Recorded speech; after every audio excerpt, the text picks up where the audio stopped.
막시와 셀리 51. 크리스마스였어요. 아빠는 오늘 맛있는 음식과 선물을 사온다고 했거든요. 근데 아빠는 돌아오지 않았어요. 계속해서 기다렸는데 아무런 연락도 없고 아이들은 실망해서 울기 시작했어요. 며칠이 지나도 돌아오지 않자 엄마는 결국 실종 신고를 했고 일이 커진 걸 직감할 수 있었죠. 실종 신고를 했음에도 행방은 전혀 알 수 없었고 다만 이상한 점 한 가지는 집에서 이상한 냄새가 난다는 거예요. 청소 업체를 불러서 아무리 클리닝을 열심히 하고 이곳저곳 살펴봐도 동물 시체도 없고 쓰레기도 없는데 대체 왜 이런 거야? 하는 의문이 커져갔어요. 다시 한번 청소 업체를 불러서 조금만 더 샅샅이 봐주세요. 계속 냄새가 안 없어지는데 빨리 원인을 찾고 싶네요. 라고 했고 청소업체는 저번보다 좀 더 세밀하게 청소를 시작했어요. 그리고 난로 굴뚝을 청소하던 중 이상한 쓰레기 더미가 걸린 걸 발견한 거예요. 그래서 긴 막대기를 툭툭 쳐봤는데 거기선 아빠 시체가 떨어졌어. 그러니까 아빠는 산타클로스인 척 아이들을 놀래켜주려고 난로 굴뚝으로 선물을 가지고 들어오다 껴서 목뼈가 부러지게 되었고 그 안에서 사망을 했었던 거죠. 냄새의 원인은 아빠의 시체였던 거예요.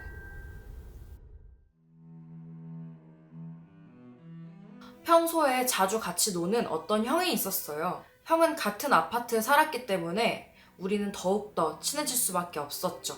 우리는 자주 보는 사이이기 때문에 항상 초인종을 누르면 정말 불같이 문을 빠르게 열어주는 스타일이었거든요. 그런데 언제부턴가 이 형이 문을 잘 열어주지 않는 거예요.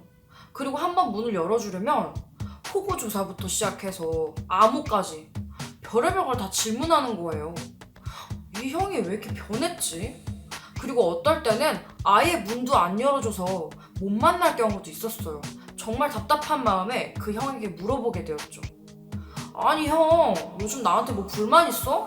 왜 이렇게 문을 안 열어주는 거야?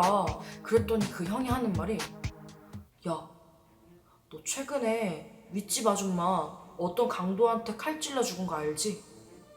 이러는 거예요. 왜 기분 나쁘게 그런 얘기를 해? 당연히 알지. 야, 사실 그 강도 우리 집에 먼저 왔었어. 뭐? 그러니까 그 강도 있잖아. 우리 집에 먼저 벨을 눌렀었다고. 그 강도 택배기사 옷을 입고 있더라고. 나는 아무 생각 없이 문을 열고 한쪽 손으로 문 꼬리를 잡고 있었지.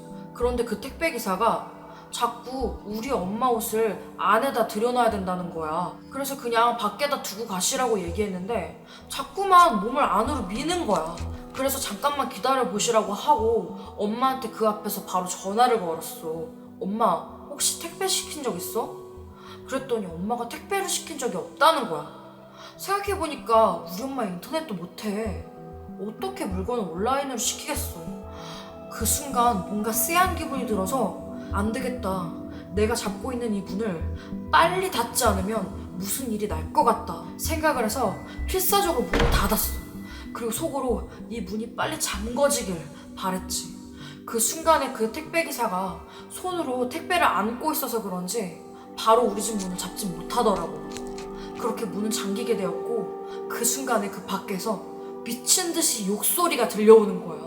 그리고 문을 당장 열지 않으면 칼로 찔러 죽여버릴 거라고 난리를 치더라고. 정말 열받아서 나는 그 택배기사한테 욕으로 맞대응을 했지. 그런데 얼마 안 돼서 그 택배기사가 위층으로 올라가는 소리가 들리는 거야. 뭐지? 저 새끼 어디로 가는 거지? 생각을 하고 있었는데 마침 윗집에서 초인종 소리가 들려오더라고. 그리고 나서 그 위층 아줌마 누군가한테 칼에 찔려서 과다출혈로 사망했다잖아. 어떻게 보면 그게 나일 수도 있었던 거지.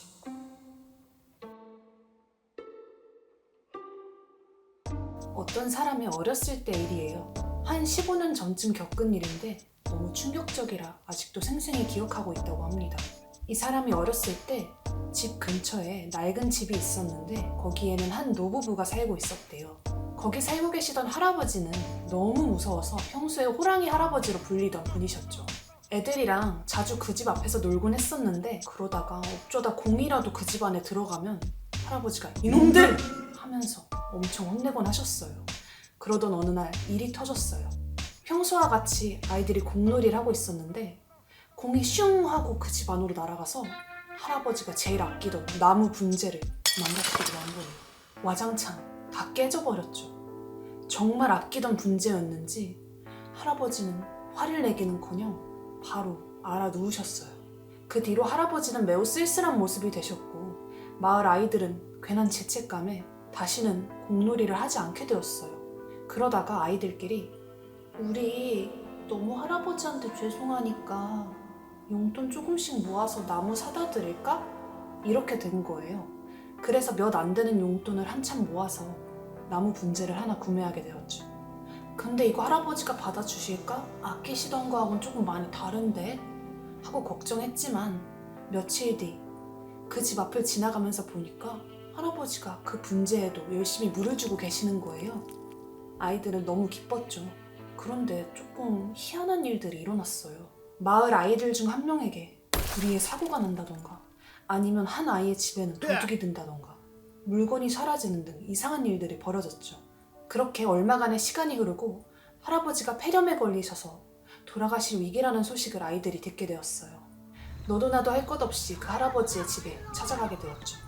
얼마 지나지 않아 할아버지는 돌아가시게 되었고 아이들은 슬픔에 잠겨 집에 돌아가려고 했어요.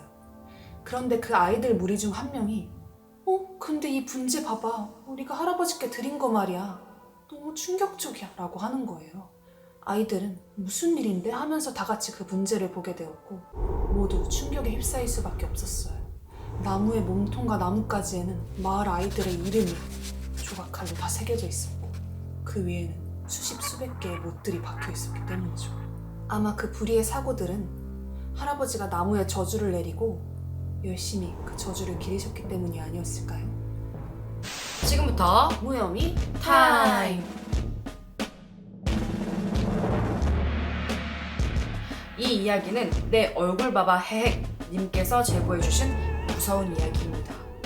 어떤 여자아이와 그 아이의 아빠가 한 집에 살고 있었어요.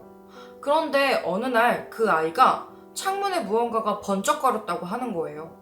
아빠는 딸의 말을 대수롭지 않게 여겼었어요. 그 후로도 딸은 자꾸 아빠한테 무언가가 번쩍인다고 얘기를 했지만 아빠는 별 신경을 쓰지 않았어요. 그런데 어느 날 아빠가 우연히 신문을 보게 되었는데 어떤 유괴범이 자신이 납치할 아이의 사진을 찍어간다는 거였어요. 아빠는 혹시 딸이 본 그 번쩍였던 불빛이 어떤 사람이 납치하려고 찍은 건 아닐까 의심하게 되었어요. 그래서 고민 끝에 물어보게 되었죠. 딸, 오늘도 뭔가 반짝였니? 하고 물어봤는데 딸이 끄덕거리는 거예요. 그래서 아빠가 딸, 그 불빛 대체 어디서 난 거니? 그때 딸이 했던 말은 저 옷장에서